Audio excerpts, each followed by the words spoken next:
Alright, part 2 of part 2, chapter 5. Wasn't quite paying attention to the time. Calcium is necessary for bone and tooth structure.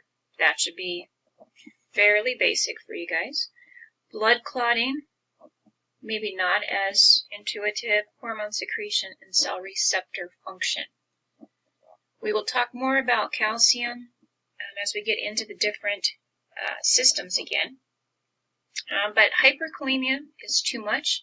Hypokalemia or calcemia is too little.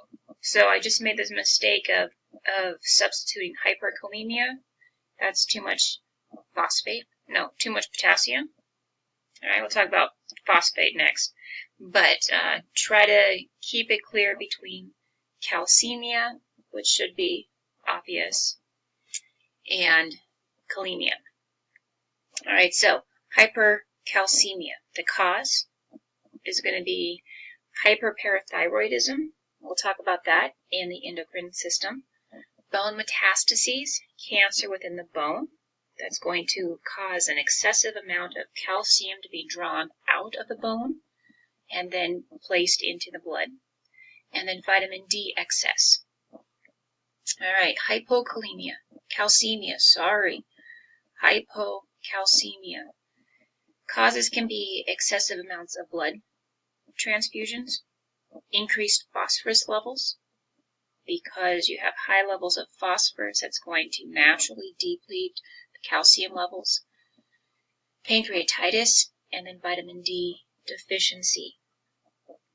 But we'll talk more about the calcium as well as the vitamin D issues in the endocrine system as well as muscular chapters. So moving on to phosphate imbalances. Phosphate is necessary for high energy bonds, all right, located within ATP.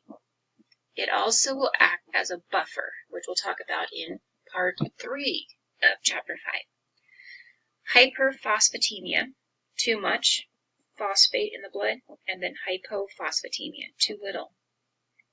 Remember that phosphate is a major intracellular electrolyte. Here you see that hyperphosphatemia is caused by cell destruction with chemotherapy.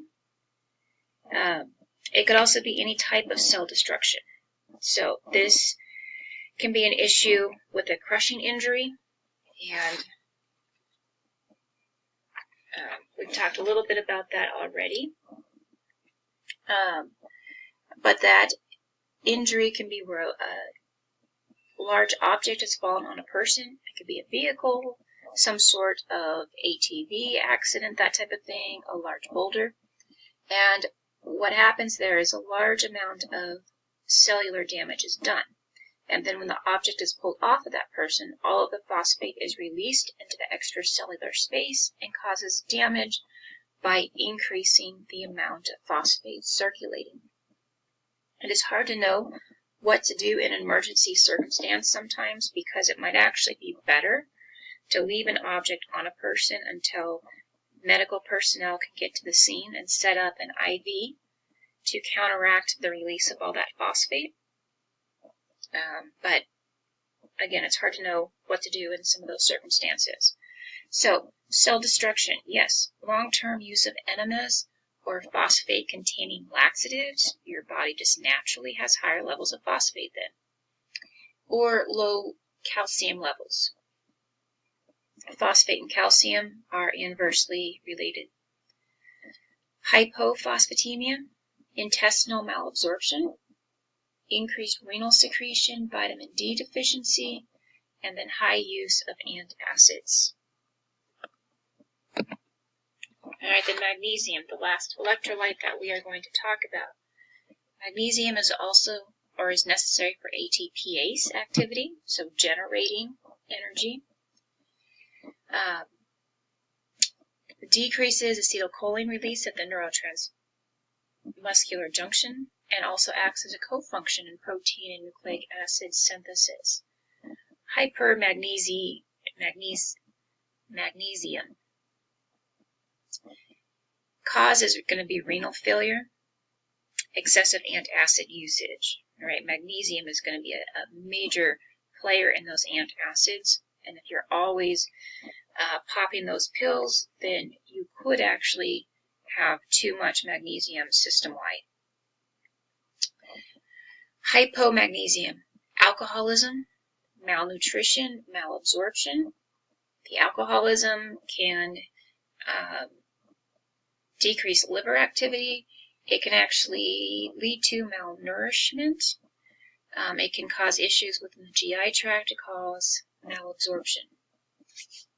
All right, what I want to point out with the hypomagnesemia is it's associated with hypocalcemia and hypokalemia.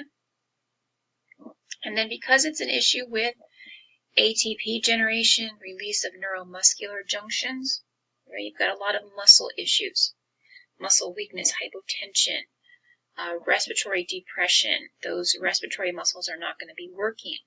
And then you have the opposite over here with hypomagnesemia. So this is the end of the different electrolyte imbalances.